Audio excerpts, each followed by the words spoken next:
Interviews are the bread and butter of documentaries. With the rise in popularity of this format across streaming services, commercial content, and corporate videos, it's a technique which should be in every filmmaker's toolbox.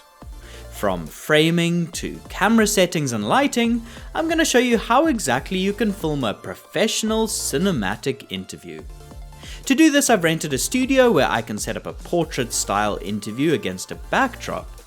Although I've opted for a controlled environment, the principles from this video can also be used as a template for filming interviews in any space. This video is sponsored by Nanlite, whose gear I've used to light this video. Before I start setting up lights, I first like to prep the camera so that I can find a frame of the interview subject sitting in a chair.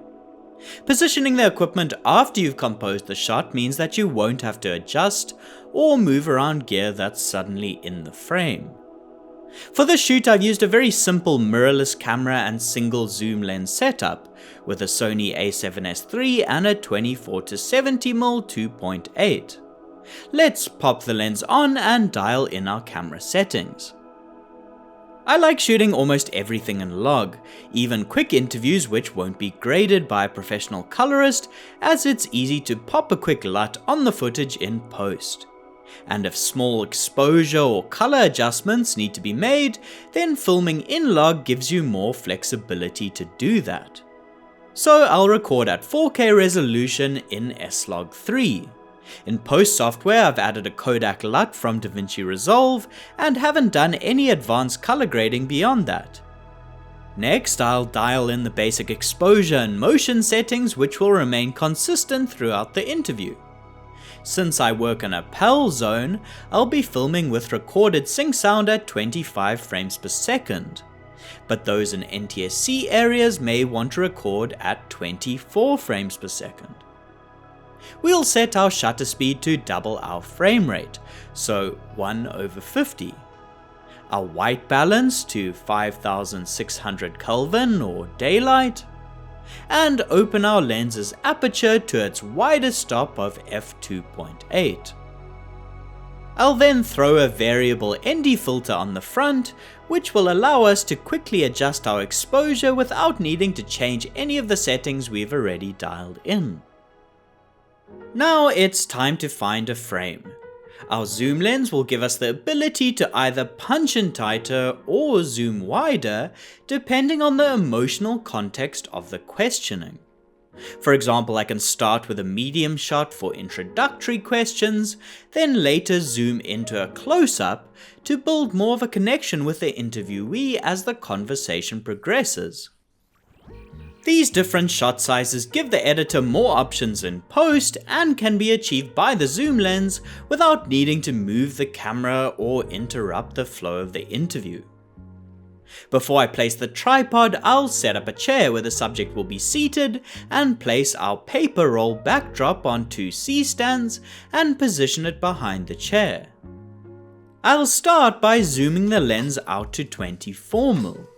And then slowly zooming in until the frame is filled with the backdrop, which gives me a medium interview shot with a focal length of around 40mm. For this tutorial, I've gone for quite a basic traditional framing, shooting at a slight angle on the side opposite to where I'll place the key light.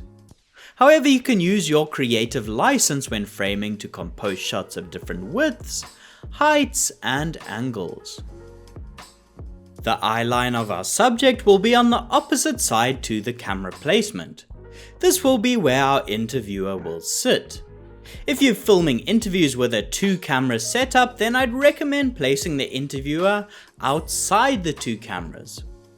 Placing the eye line in between the 2 cameras will result in strange spatial continuity. With our medium frame set, I'll then zoom all the way into 70mm and find a tight frame. I could punch into this focal length if there's a more emotionally elevated moment. If I wanted to break the fourth wall a bit by including some of our lighting and film gear in shot, perhaps as an introductory moment when they sit down, I can do so by zooming out to a 24mm. Now that I have my widest and tightest shot dialed in, I'll zoom back out to the 40mm medium shot, lock off the frame and begin setting up lights, using this composition as an edge for where equipment can be placed. Before arriving at the studio, I put together a lighting diagram which gives an overhead view of where I want to place the subject, background, camera and lights.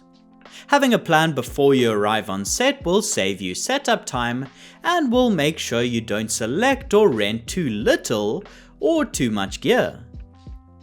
For this studio style setup, I've gone with a basic 3-point lighting plan for the interview subject. Then I've planned to use an additional light to illuminate our paper backdrop, which will be behind the subject, set up on 2 C-stands. I'll start by setting up our key light, a Nanlite 240C, which is a 2x2 panel light. To this I've added a softbox with a layer of diffusion and an egg crate to soften and angle the source. I like to place the key on the side of the subject opposite to where the camera is positioned. This is so that there'll be a bit more contrast and shadow on the side of the face nearest to the camera, which will make the footage a little less flat. I've positioned the lamp outside of our widest 40mm frame at roughly 45 degrees on the right side of the subject, lifted it higher than their seated position on the C-stand and angled the lamp down a bit.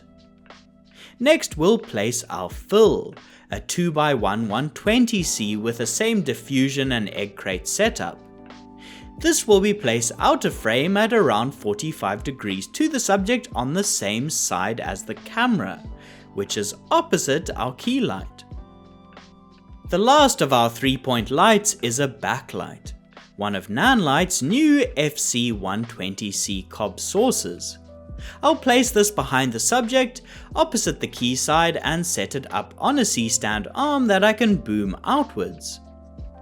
This will allow me to hit the subject a bit more back on while still placing the stand and lamp outside the edge of the frame. I've added a diffusion dome to the reflector to soften and spread the light. Now that our 3 subject lights are set up, I'll add our background light, another 120C, however this time with a projector attachment, which will give us some cool effects which we'll get to later. I've set this up so that it's off center and aimed directly at the middle of our backdrop. Now that everything is in place, I can turn off the studio house lights and start to turn on the film lights, our key, fill, and the FC120C backlight and background light, which were kindly provided by today's sponsor Nanlite. These full RGB spotlights come with a wide CCT range of 2700 to 7500 Kelvin and adjustable green and magenta, which means you can precisely dial in any color light you imagine. They can be powered by multiple methods, like the cabled power adapter which we've used in the studio setting, or by using a power bank or battery grip for V-mounts if you need a portable power solution that comes with a handle for an assistant to hold. You can check out these and other Nanlite products at the link in the description. I'd say there are 2 main reasons that studios are often favored for interviews. Firstly, studios are better for recording clean sound. And secondly, with their lack of windows and natural ambience, they make it easy to control the light and exposure for long periods of time using only artificial lamps. We'll do this now by balancing levels. This is another way of saying I'll dim up or down on each of the lamps until I find an intensity which feels appropriate to the look we're after. It's not too bright and blowing out, nor too dim and underexposed. I like to do this by linking all the lights to an app on my phone, in this case the Nanlink app. I can monitor the brightness of the exposure behind the camera by watching the screen as I use the app to bring up and find the right level for each light. I find this much quicker and more accurate than manually dimming. In the same order I positioned the lamps, I'll start by turning on the key light. This should be the brightest source which provides the strongest illumination across one side of our subject's face. I've dimmed up our key to 56%, which is nice and bright, without clipping the highlights or being overexposed. If I'm working with a cinema camera which has false color, I'd probably set our key intensity so that the skin is green, or in the middle grey reading. But since I'm using a mirrorless camera without exposure tools, I'm kind of eyeing the exposure and making sure it doesn't clip nor blow out on the zebras. To make sure the skin tone feels correct, I'll also set the light to 5600 Kelvin so that it matches the color balance on the camera. Now it's time to set our fill. The intensity of our fill will determine how much contrast the face will have. If we're after a brighter high-key look without any shadows, we can dim this all the way up until it roughly matches the strength of our key. Or if we're after a low-key vibe with more shadow on one side of the face, we can dim this fill way down or even turn it off. I'll go for a middle ground so that we have a little contrast without getting too moody, which landed us at 17%. I've also set it to 5600 to match our key. Now let's move to our backlight, an FC120C with a diffusion dome. I'll set this to a 4000 Kelvin white balance to provide a backlight that is subtly warmer than the key. If you turn it off and on, you can see it subtly gives our subject a hair light, separates her from the background, and lifts the overall ambience. Finally, we'll illuminate our backdrop. These lights come with an FM mount that allows you to use multiple different modifiers on them, whether those be soft boxes, or in this case a projector mount. I've decided to use this projector attachment to create a textured lighting effect on the background. I've chosen a circular gobo disc with a pattern which I think will work well, slotted it into the projector modifier, flagged the sides to give it a different shape, and then adjusted the lens to defocus the effect.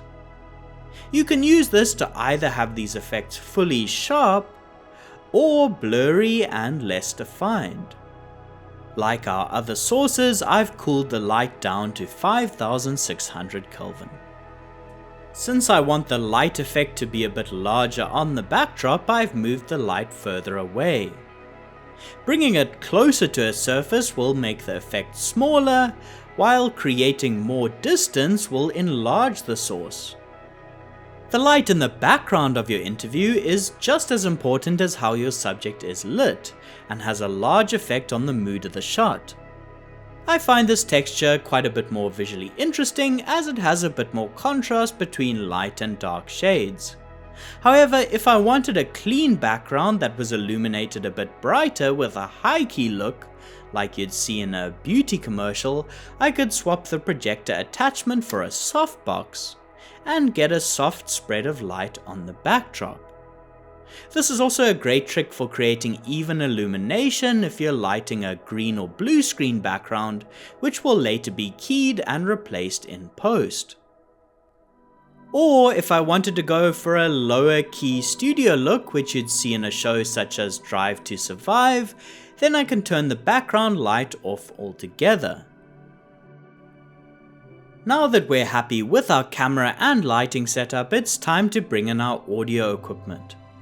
If I'm recording the sound, I like to position the boom mic just above the subject on a C-stand arm. That way it doesn't have to be held for the whole interview. A lapel microphone will also be worn by the interviewee, so that there are two audio tracks that can be used in the sound mix. In case there are any mic bumps or other unwanted sound recorded, there will always be a backup mic in place. The reason I position the boom microphone last is because now that we know where our lights are set, we can avoid casting the shadow of the microphone in the shot. Since I'm slightly hearing the sound of the fans that are used to keep the lights cool, I'm gonna go into the menu and set the fan mode to low to record nice clean audio. Here I've plugged the sound into a zoom recorder where the levels can be mixed. It's also possible to plug the sound into an audio jack or XLR input on the camera. If there's a sound recorder, then they should have their own mixer that they'll record to. There you have it, the essential tools and techniques for shooting studio-style interviews, from camera to lighting to sound.